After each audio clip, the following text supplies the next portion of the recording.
everyone, welcome to the channel. My name is Ash, and I am here with a review for Full Metal Sergeant on Xbox.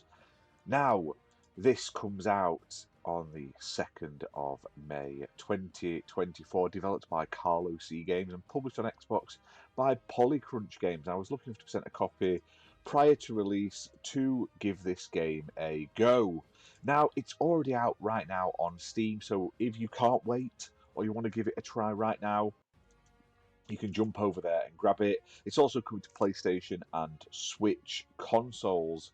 Now, on Steam, it's also playable on the Steam Deck. It isn't verified just yet, but I've literally played it on Xbox, played it on my Series X, and I had a lot of fun with it. Now, it's playable on Xbox One consoles and current gen Xbox Series X and S, optimized for Series X and S as well. And it's going to be priced at £8.79 on release, and you can pre-order it right now in the Xbox Store.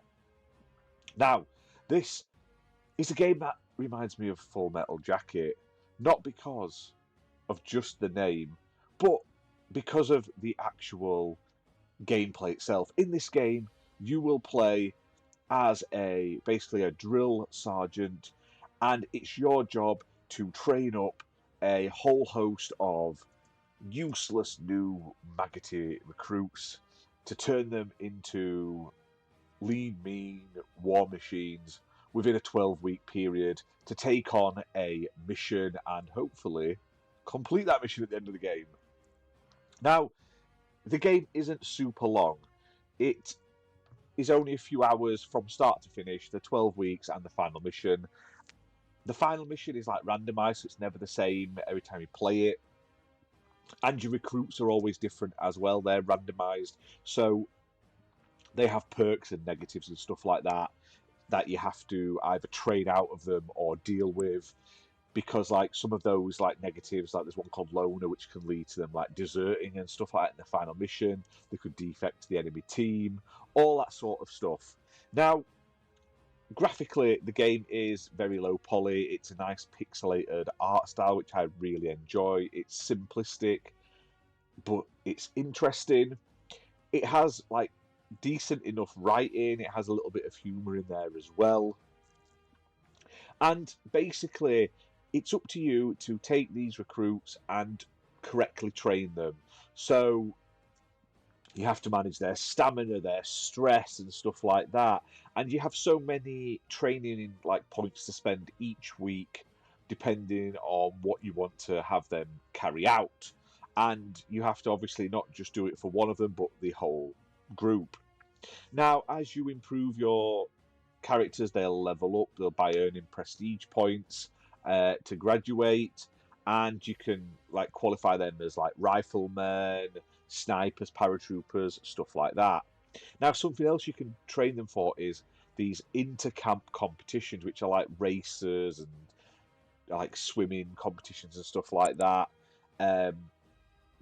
Winning them will give you buffs and stuff as well. So it's idea to sort of put the right people in the right situations to have them win, to make sure you get the boost, to make sure your whole team is ready for combat.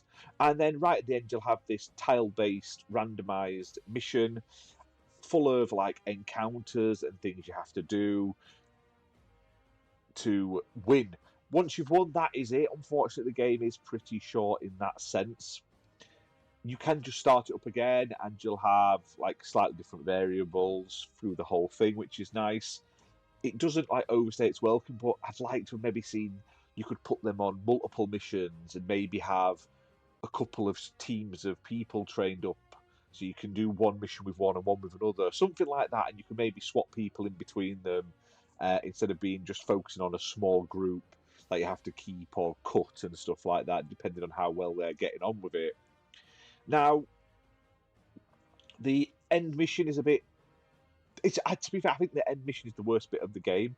I really enjoyed the building up of your like army camp, the upgrading your soldiers by training them and stuff, improving their situations. Like you can improve what like services your camp has, and like increasing your base elements, like more buildings and facilities and stuff like that to make your training better. That was great. I just thought the last mission was a bit meh compared to the rest of it. It's fine, it does the job, and it is quite tricky though. Like you could literally have characters that have really bad stats from the out, and you can't really do anything about it. So you're basically going to lose this end mission, whether you like it or not. But overall, it is a fun game, and it is short and easy. Like it's bite-sized to play. It's funny. The sergeant quips are really good as well. Definitely reminded me of like Full Metal Jacket. A bit less offensive than Full Metal Jacket though. Um, but overall, I had a good time playing this. I'd love to see it expanded on though. Like it's a nice bite-sized game, but like if they increased the sort of end game and then let you come back and maybe do another one and stuff like that. They expanded the base building and the facility management and stuff and the training even more. It could be absolutely amazing. But for what it is, it's fairly priced. It's £8.79. There's lots of replayability to it because obviously of the like the randomization of the characters and the end game mission. But there is only so much you can do in it, and it will eventually get a little bit repetitive. There's only like a few different competitions, like shooting, sprinting, and swimming. I would like to have seen more, but for a bite-sized game at a bite-sized price, definitely check this one out. Comes out on the 2nd of May 2024. Really fun game. Check it out, guys. But hit that like button, hit subscribe, and we'll see you soon for more gaming content. Bye for now.